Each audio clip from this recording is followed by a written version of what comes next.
নমস্কার, জনতার দরবার নিয়ে আমি অয়ন আবার চলে এসেছি। আজকে সব থেকে বড় খবর তা হলো এসএসসির পুরো নিয়োগ বাতিল করে দিল হাইকোর্টের ডিভিশন বেঞ্চ। আমার সঙ্গে জনতা যেরকম থাকে সেরকমই থাকবে, তবে আজকে দেখাবো গোটা দিন ধরে এই রায় নিয়ে, এই নির্দেশ নিয়ে গরম বক্তব্য, পাল্টা বক্তব্য, রাজনীতিও গরম। দেখুন, আগামী সপ্তাহে শুরুতে বোমা ফাটাবেন, বোমা। তৃণমূল বেসামাল হয়ে যাবে। 26,000 লোকের চাকরি খেয়ে নিচ্ছে, এটা নাকি বোমা, বুঝুন। এ লজ্জার দায় 1 থেকে 100 পুরোটাই মুখ্যমন্ত্রী। কি রায় দেবে সোমবার? তুই শনিবার দিন জানলি কোত্থেকে? ঐতিহাসিক রায় হয়েছে। দুর্নীতিগ্রস্ত রাজনৈতিক দলকে ক্ষমতায় আনলে কি পরিণতি হতে পারে? 26,000 চাকরি চুরি করেছো। এটা কোনো নিরপেক্ষ বিচার হলো না। সেই প্যানেলে এত দুর্নীতি ছিল। আমরা যেটা বলেছিলাম ওর তো সেটাই আজকে মান্যতা দিল। যোগ্য অযোগ্য সমস্ত লোকের চাকরি চলে গেল। ঠকবাজতে গাউজার ব্যাপারটা সেরকম। যারা টাকা নিয়ে এই অন্যায়টা করেছে, বিজেপি চাইছে বাঙালির চাকরি খাবো। আবার যদি প্রসেস শুরু করতে বলে আমি তাতেও রাজি আছি। এই রায়ের বিরুদ্ধে আমরা সুপ্রিম কোর্টে যাচ্ছি। মধ্যশিক্ষা পর্ষদ এই রায়কে সুপ্রিম কোর্টে চ্যালেঞ্জ করবে। আমরা সুপ্রিম কোর্টে যাচ্ছি। যারা যোগ্য তাদের জন্য অবশ্যই পায়। যত ক্যান্ডিডেট সবার মাইনে ফেরত দিতে হবে 12% ইন্টারেস্টে। চুরি করে ফেরত দেবে না ডাকাতি করে ফেরত দেবে? গোটা রাজ্যের যে যে তৃণমূলের নেতাদেরকে টাকা দিয়েছিলেন তাদের বাড়িতে যান, গিয়ে টাকা চান। সুপার নিউমারিক পোস্ট কি করে ক্রিয়েট করলো ক্যাবিনেট? ক্যাবিনেটে যারা উপস্থিত ছিল তাদেরকে অবিলম্বে সিবিআই কাস্টডিতে নেওয়ার দাবি করি। আর কি কোনো প্রমাণের অপেক্ষা আছে? ন্যায়ের পক্ষে লড়াই, সত্যের পক্ষে লড়াই, দুর্নীতির বিরুদ্ধে লড়াই। তৃণমূল মানে দুর্নীতি, দুর্নীতি মানে তৃণমূল। ওখান থেকে দৃষ্টি ঘোরানো যাবে না। আমি ঘৃণা করি ওর নাম বলতে, সেই জন্য ওকে বলেছি বদগার। চোর চোরই থাকবে।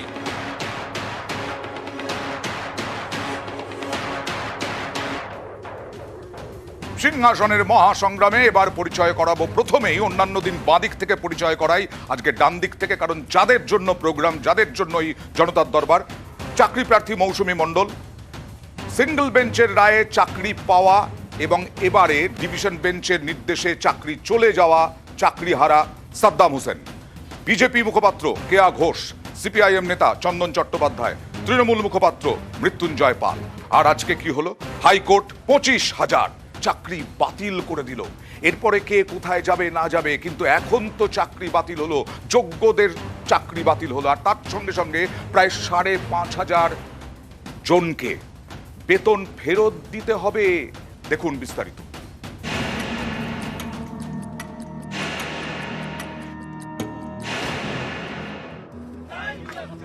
সাম্প্রতিককালে রাজ্যে সব থেকে চর্চিত মামলা শিক্ষায় নিয়োগ দুর্নীতি, ভুরি ভুরি অভিযোগ। আদালতে মামলার পাহাড়, করাদের পেছনে রাজ্যের শাসক দলের একাধিক নেতা মন্ত্রী। সুপ্রিম কোর্টের নির্দেশ মতো সোমবার সেই এসএসসি নিয়োগ দুর্নীতি মামলায় রায় দিল কলকাতা হাইকোর্টের বিশেষ ডিভিশন বেঞ্চ। 384টি মামলার একযোগে রায়।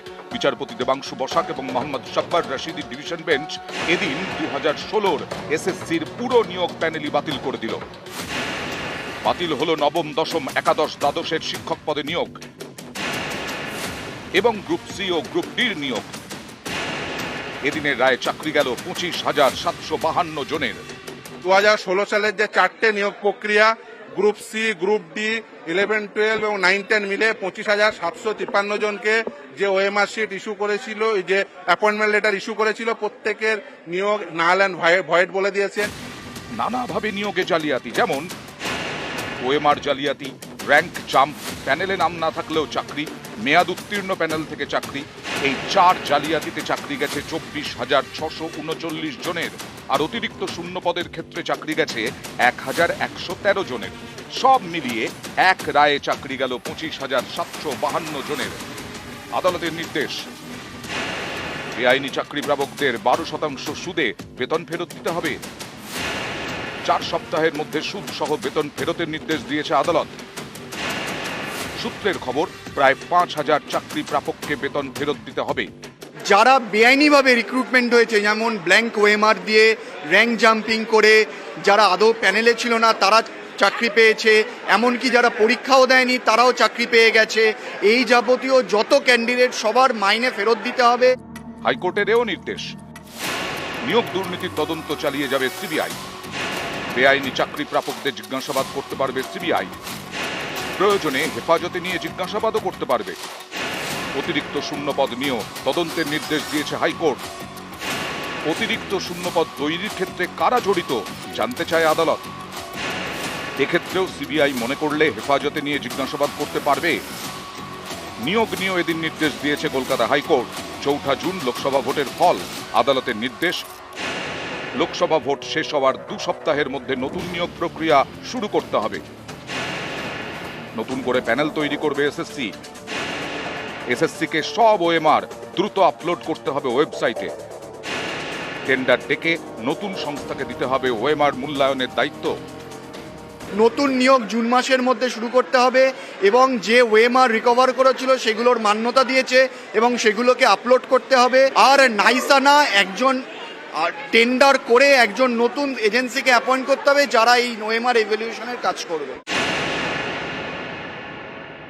দুর্নীতিবাজ প্রশাসকদের মুখোশ খুলে দিতে হয়, তার উদাহরণ হচ্ছে আজকের এই রায়। এই জাজমেন্ট পুরোটাই হচ্ছে ত্রুটিপূর্ণ একটা জাজমেন্ট এবং আইনের চোখে এটা টিকে থাকতে পারে না। এই জাজমেন্ট সুপ্রিম কোর্টে গেলে এখন স্টে হবেই হবে। নিউজ 18 বাংলা। দেখলেন নির্দেশ, আরো দেখাবো বিভিন্ন তথ্য। তবে আমাদের ফরম্যাট অনুযায়ী আমি নয়, জনতাই প্রথম প্রশ্ন করবে। কার প্রশ্ন? আচ্ছা, আমার প্রথম প্রশ্ন বিজেপির উদ্দেশ্যে। অনেক যোগ্য প্রার্থীরা তো চাকরি চলে গেছে, এই বিষয়ে আপনার কি মতামত? শুভ সন্ধ্যা। সত্যিকারে আজকের দিনটাই মনে হয় পশ্চিমবঙ্গের ইতিহাসে একটা লাল লাল কালির দিন। তার কারণ এতগুলো মানুষ, এত দুর্নীতি হয়েছে, সেটা চোখে আঙুল দিয়ে ধরা পড়েছে। আর আপনি যেটা প্রশ্ন করলেন যোগ্য চাকরি প্রার্থী, একদম সঠিক প্রশ্ন। কারণ যোগ্য চাকরি প্রার্থী যাওয়ার দায়টাও কিন্তু রাজ্য সরকারের। ওএমআর গুলিয়ে দেওয়া হয়েছে, সার্ভার থেকে পর্যন্ত, এসএসসি সার্ভার থেকে পর্যন্ত সেই ওএমআর মুছে ফেলা হয়েছে। অর্থাৎ এই অযোগ্যগুলোকে বাঁচানোর জন্য, অযোগ্যগুলোকে সেফ গার্ড, অভিযোগ ঘরে বসে হয়েছে, একটা ঘরে বসে, ঠান্ডা ঘরে হয়েছে, ঠান্ডা ঘরে হয়েছে নাকি কোথায় হয়েছে আমি বলতে পারবো না অয়নদা, কিন্তু এইটুকু বলতে পারি যে এই রাজ্যে আমরা দেখলাম যে চোরেদের হয়ে সওয়াল করছেন রাজ্য মুখ্যমন্ত্রী, রাজ্য শিক্ষামন্ত্রী এবং তৃণমূলের তামাম বড় বড় নেতৃত্ব। রাজনৈতিক তর্ক বিতর্কে আসবো। হ্যাঁ, কিন্তু এই যে অযোগ্যদের চাকরি গেছে, এটা দায়ও রাজ্য যোগ্যদের চাকরি গেছে। কারণ মাফ করবে, যোগ্যদের চাকরি গেছে অযোগ্যদের সঙ্গে চাল এবং ডালকে মিশিয়ে। ওকে, সাদ্দাম হোসেন, যার আপনার চাকরিও চলে গেছে, হ্যাঁ, আপনি নিজেকে যোগ্য দাবি করছেন কিভাবে?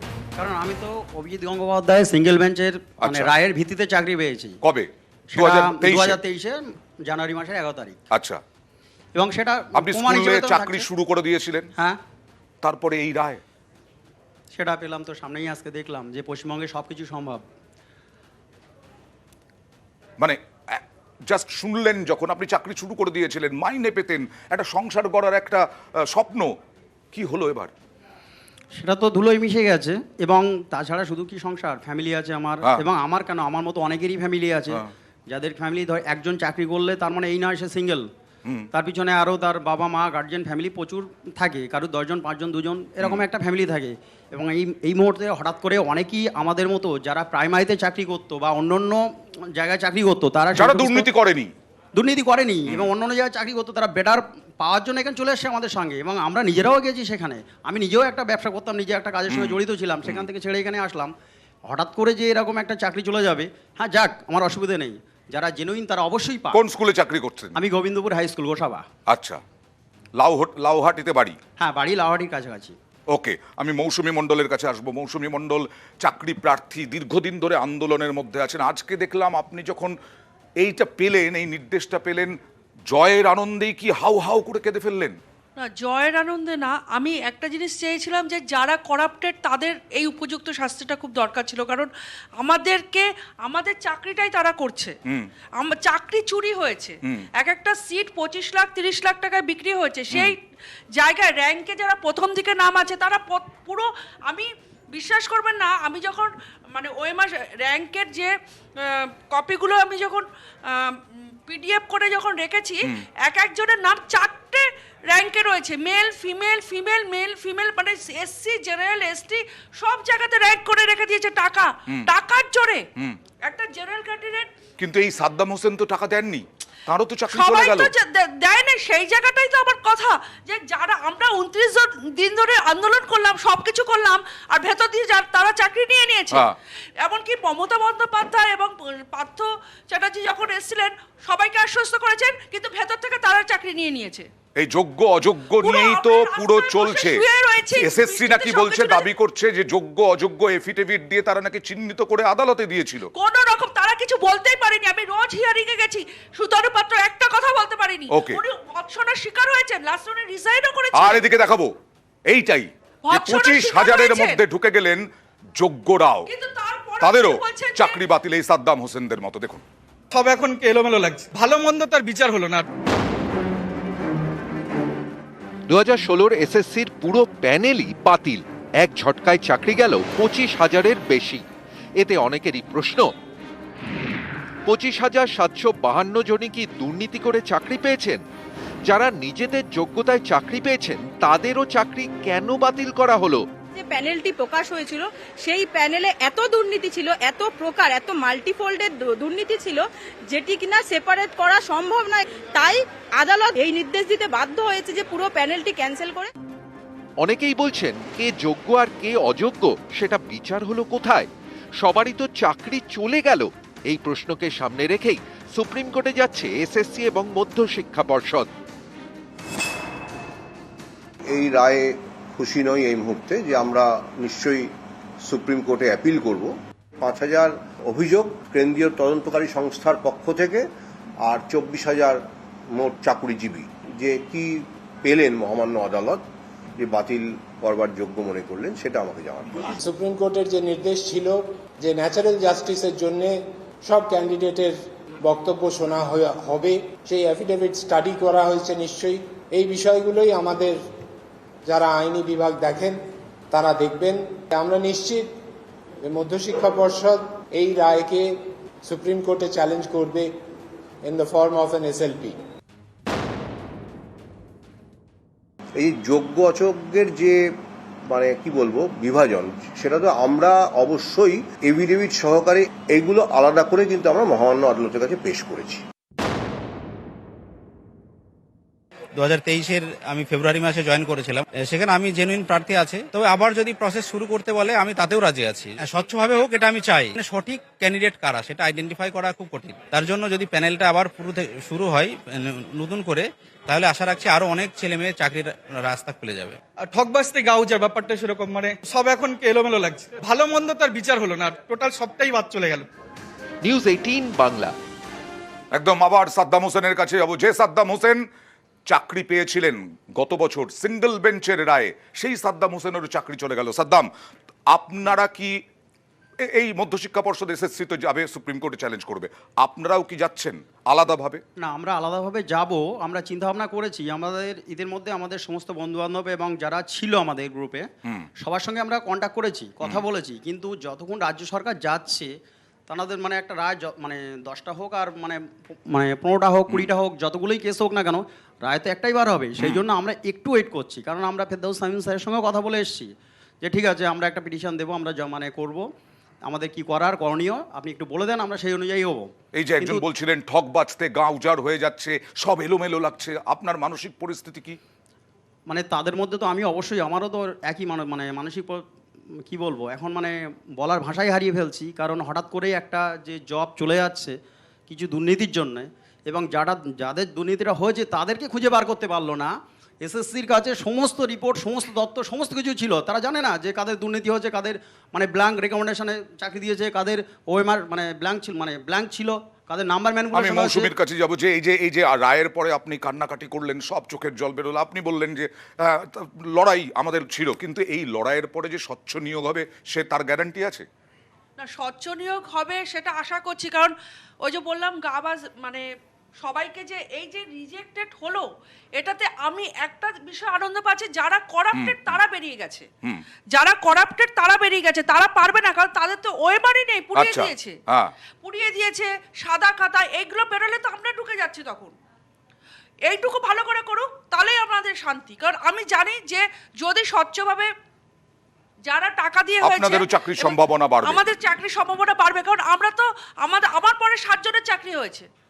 আমার র্যাঙ্ক নতুন করে নিয়োগ প্যানেল যদি হয় আবার, তাতে আপনার আশা আছে? আমি রাজি আছি এবং আশা তো অবশ্যই আছে। কারণ দেখুন, স্বচ্ছভাবে হলে আমি কেন, আমার মতো যারা আছে, যারা জেনুইন প্রার্থী, সেটা আমি বললে তো দাবি করলে হবে না। কারণ সেটা সমস্ত রায় এসএসসির কাছে আছে, মানে সমস্ত ডকুমেন্টস নথি সব এসএসসির কাছে আছে, বোর্ডের কাছে আছে, এবং যেহেতু এটা মামলাটা এখন সিবিআই চলে গেছে, তানাদের কাছেও আছে, সেটা মানে ক্লিয়ার করে দিলে তো, ওপেন করলে তো সবার সামনে সেটা হয়ে যায়। একদম আমি আসবো আমাদের একটা ব্রেকের সময় হয়ে গেছে। ব্রেকের পরে রাজনৈতিক তর্ক বিতর্ক থাকবে, কিন্তু তার সঙ্গে আরো একজন থাকবেন, অনামিকা রায়, যিনি সাদ্দাম হোসেনের মতোই একেবারে সিঙ্গেল বেঞ্চের রায়ে চাকরি পেয়েছিলেন। অঙ্কিতা অধিকারী, তার চাকরি ববিতা সরকার, তারপরে ববিতা সরকারের পরে অনামিকা রায়। অনামিকা, আসবো আপনার কাছে, একটা ছোট্ট ব্রেক নিতে হবে, তারপরে আবার ফিরে আসবো